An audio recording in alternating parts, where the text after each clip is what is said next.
support and funding from a grant that was provided for us from Leahy Hospital and Medical Center and the Winchester Hospital.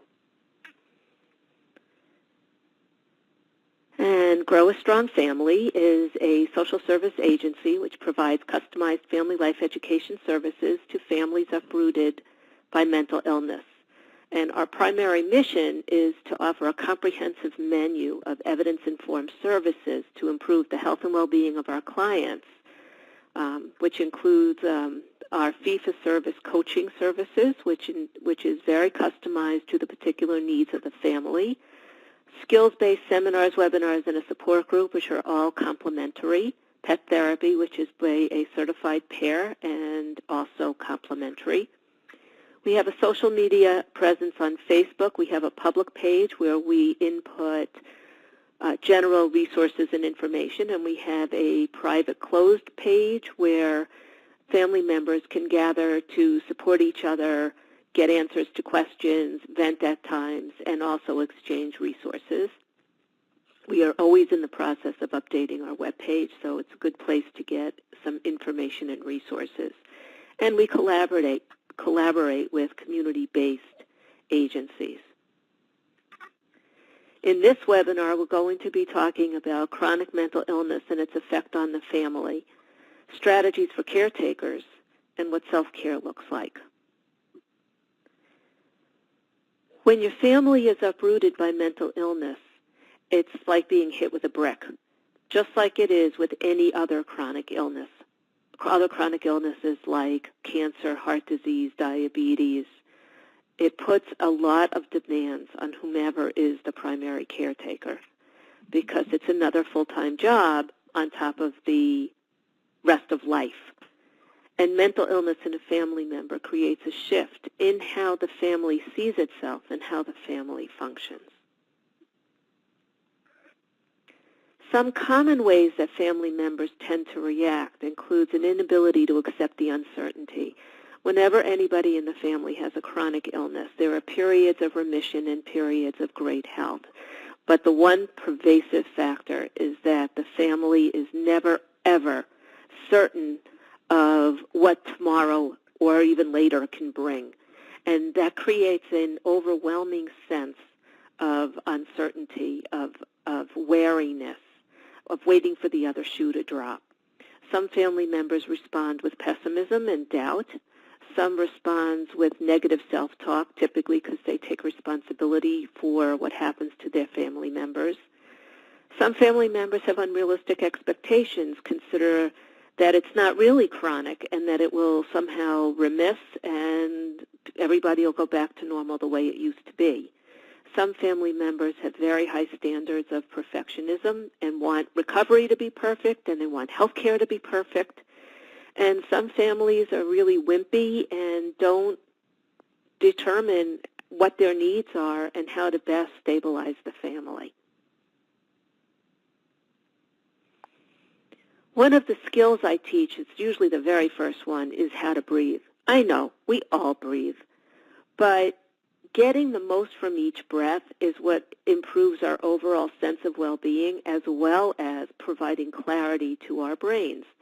So there's a way to do it, and the way to do it is to take a deep breath in through the nose, hold it for 3 seconds, purse your lips, and let the breath out slowly through your lips. So if you put your hand on your stomach, breathe in deeply so that you feel your stomach in, pressing in, and then slowly let your breath out after a count of 3 seconds.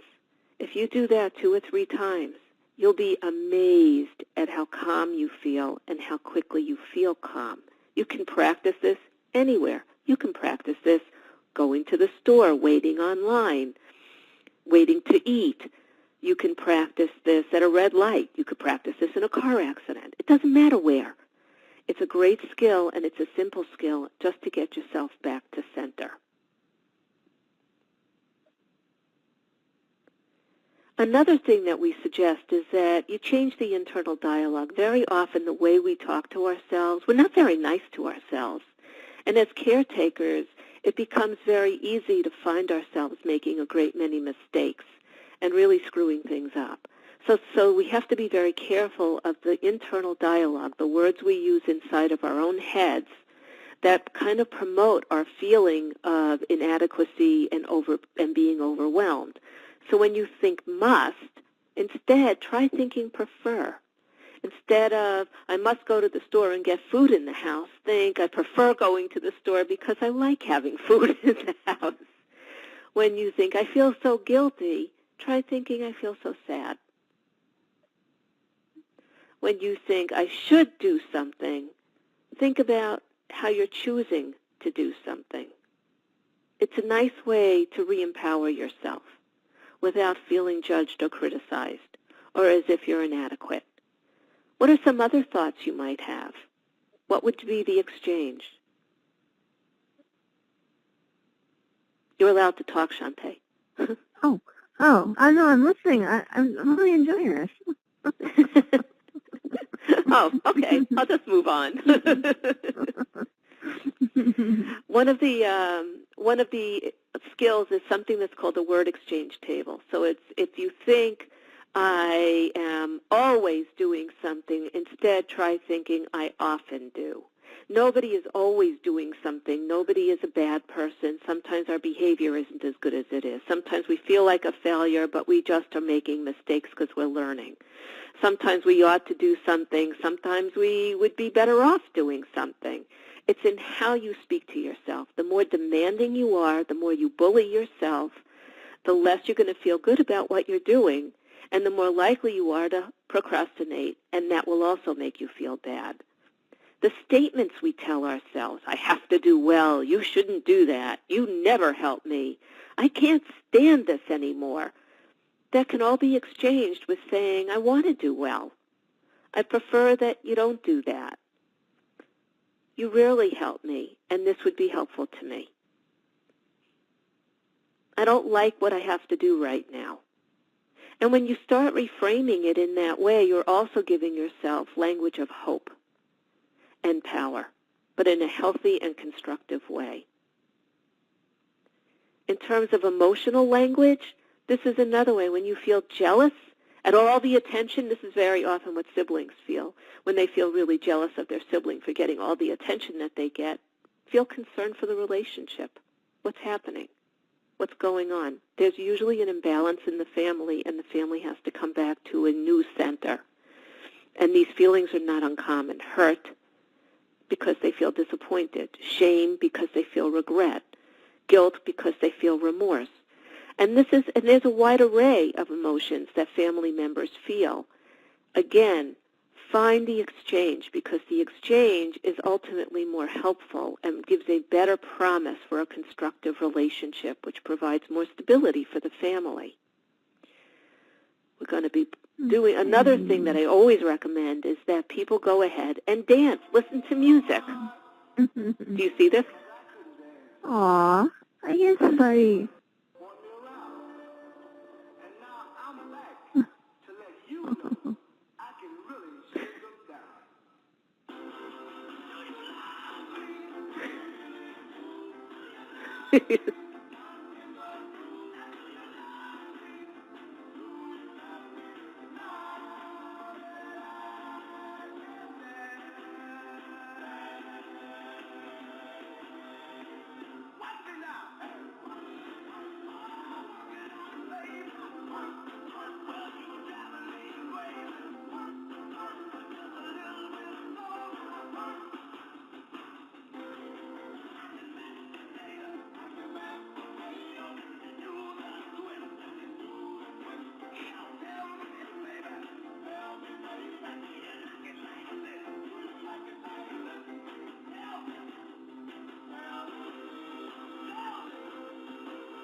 Moving your body, dancing, listening to music also lightens your mood. And if you have to do it in the shower, then do it in the shower. But make sure that every day you give yourself the opportunity. And what do you have? 3 minutes, if that's all it takes. But doesn't it make you feel good? Don't you have a smile on your face? Didn't you sway to the music? This one doesn't have the next one. But research has shown that laughter is a great way to reduce stress. So what or who do you think is funny? Make sure that you provide that somehow in your life. If it's a show on the radio that you like listening to, make sure you can get it. If it's somebody you want to stream on your TV, then make sure you can do it. Even if it's 5 minutes, it's 5 minutes well spent, because when you smile, you automatically release a whole bunch of neurotransmitters in your brain that are geared toward happiness and joy. And when you do that, you're already creating a foundation for a healthier day and a more positive and constructive ability to solve problems. Various coping strategies. Simplify your life. Keep thinking KISS. Keep it simple, sweetie. Just keep it as simple as you can. What do you need to do when you're feeling particularly overwhelmed? It's very helpful to break your day up into shorter segments. So it could be, what do I need to do in the next hour? And then if you can achieve that, what do I need to do in the next hour? Schedule time for yourself. Build it in. It is just as important as going to the doctor or going to the pharmacy or going to the store or going to work. Taking care of you has to be the highest priority. Just like they say on the airlines, when you fly, they always say put the oxygen mask on you and then on your children or your dependents, because you need to be able to take care of them. They can't do it without you. So you need to take care of yourself. Make sure you plan ahead. Look at what you need to do and figure out how you can do it in the most expeditious way. Similar to what we've done when we've had gas shortages, for example. We think about, well, if I have to go into town, I can go to the dry cleaner, I can go to the supermarket, I can go to the library. So you'd be finishing all of those errands in one fell swoop rather than making 3 different trips. Ask for what you need. People are always offering to provide help. They'll always say, well, just let me know what you need. They're not mind readers. They don't know what you need. And the last thing anybody outside of your situation wants to offer you is more burden. So let them know what you need. It could be as simple as, oh, can you take this to the library the next time you go and give them your book or your audio? Or if you're at the store, would you mind picking up an extra lactate milk? Whatever it is. Ask for it, because the more specific you are, the more likely you are to get it, and then it's one more thing you can write off your list. Delegate, delegate, delegate. It's a key word to good self-care. And avoid can't when you mean won't. In our family, can't was always a 4-letter word, like other 4-letter words, because can't really means I'm not able to. Most of the time we are able to, but we would prefer not to. So don't say can't. Say won't. Another thing to do is to manage your time more effectively, like we've talked about. Learn to say no. If anybody needs an answer right now in the moment, and you haven't had a time to look at your calendar or assess, is this really the best use of my energy, or is this the best way for me to use my resources, then the answer in the moment has to be no. But if they can give you time to think about it, come back at them with, can I get back to you and let you know what I think in another 2 or 3 hours or in another day, or let me look at my calendar. If possible, whenever you're asked to do anything that isn't regarding what has to be done in your day-to-day, then give yourself permission to assess if it makes sense for you to do it. So saying no if they need an answer right this minute, otherwise let me get back to you. And give a time frame for that, because that holds you to prevent it from lingering, which creates more stress for you, but it also gives them an answer in a timely manner. And develop an attitude of gratitude. Even though the current situation can be very difficult, there are always things that you can appreciate about it, even if it's as simple as, I'm glad I'm able to do this today. Yeah. Mara, the icon, the little icon, the picture you put there, it's called gratitude. Yep, it's right I know, in the middle I of the see it. slide. Did you know? Okay. Yeah, I yeah. just didn't know if I you, had if you two saw different the same. shows, but Okay. yeah, thanks. I had two different shows, and this is the one that was in the format, so Okay. how am I doing so far? You're doing great. I'm loving listening to this. It's great. You This sound really icon good. didn't come out Very right concise. either. You explain really well. Oh, okay. And helpful self-statements, again, going back to what's going on between your ears. So just like the train going up the hill, I know I can do this, I know I can do this, you can do this. Even if it means it's hard, things that are hard to do are hard. That doesn't mean that they're impossible. And you're doing them 1 minute at a time. So instead of thinking, oh, this is too hard, try thinking instead it's hard and I'm doing it. The other thing you do is just say, I'm going to take one step at a time. And sometimes that step means staying in place. Sometimes it means going back a step. But it's still movement, regardless of which direction you're going in. It's still movement. Make sure you eat nutritiously. If you don't eat well, your immune system is going to suffer, and then you won't be well. If you're not well, who's going to take care of you and your loved one? So you really need to stay well. Try something new every day. Even it could be a new snack. It could be a shift in your routine. Anything you do that's even a new show, a new piece of music, whatever it is, trying something new provides a constructive, again, it's the neurotransmitters in the brain that respond very favorably to learning something new on a daily basis. And that reinforces itself by strengthening your immune system. You need to get a good night's sleep. If you're not getting a good night's sleep, you need to figure out how you can do that. Sometimes these situations are overwhelming, and medication may be helpful to help resolve the excess stress. Sometimes it's taking yoga, or going back to your breathing. It could be needing to be in another room. It really depends, but you need to figure out how you can get a good night's sleep. And going back, don't forget, breathe deeply and often. Look at your expectations. Are they reasonable? Do they make sense? Are you able to fulfill them? Are the people around you helpful? Are they able to fulfill them? Deal with problems as they appear. Don't future trip. Not useful, not helpful. Figure out what you need to do to manage what's going on in your life right now. Anything you can let go of, let go of. It's not important. If it's important, it'll still be important tomorrow. You don't need to focus on it today. Make time for fun. If you don't have fun, all work and no play makes every caretaker dull, irritable, and grouchy. And that's no good for anybody. You really have to put your energy into your important relationships other than the relationship you have with your loved one that you're caring for.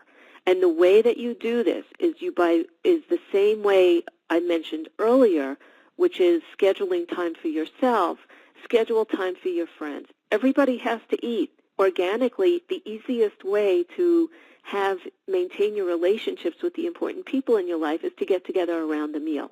It could be lunch. It could be dinner. It could be an hour. It could be at your place in a different room. Get creative about this. But make sure that you reach out to the people who have been your strongest supporters when things were going well, because they probably still want to be your stronger supporters, and it helps you not to shut them out. Stay healthy. Invest in your well-being. These words are bad words. I'm telling you right now. As soon as you hear should, ought, must, have to, you need to turn it off. Those are bad words. It's like walking in a bad neighborhood. You got to say should, no. We don't do should, ought, must, have to. What we do is what would I prefer? What are my choices? What are the options that are available to me? What is the time frame that I can manage these in? Say the serenity prayer. I find it really helpful. Grant me the serenity to accept the things I cannot change, the courage to change the things I can, and the wisdom to know the difference. When you put things in the order, this is also helpful, and I've created a visual that goes along with it. I call it the Serenity Prayer Grid. Things I cannot change are things I have to accept because I can't penetrate that. We can't change our loved one's diagnosis. We can't change how they're managing or not managing their care. And so how can I accept the things I cannot change? That becomes the focus of that. When you have courage, you're thinking, these are the things I do have control over. I have control over the food I have in my house. I have control over the kind of schedule I want to have. I have control over how I spend my time. So this is what it can look like. Isn't that nice, the way that grid makes things easier? Yeah. Give yourself permission. Accept some things are out of your control. Life happens. It's not all or nothing. We're not meant to be perfect. Be willing to be willing. Do your part. Show up. But live your life one day at a time, because that's all we have anyway. And sometimes when I work with clients, I say to them, what are you going to do today to take care of yourself? What's the one thing you're going to put in place for yourself today? What is the one thing you're going to put in your place, put on your calendar for tomorrow and for the next day? So I have people planning for today, tomorrow, and the next day. I'm going to spend 15 minutes doing a mindfulness meditation, and I'm going to get up extra early, and I'm going to do it between 6 and 6:15. Now I have a plan. I'm much more likely to follow through with it. You see? That's how this works with self-care. We get out of the habit of taking care of ourselves when a loved one is diagnosed with a chronic illness that requires our participating in their care. And we do that because all chronic illnesses start out as acute illnesses. And when they become chronic, it's almost as if we forget how to shift back from the acute care to long-term care.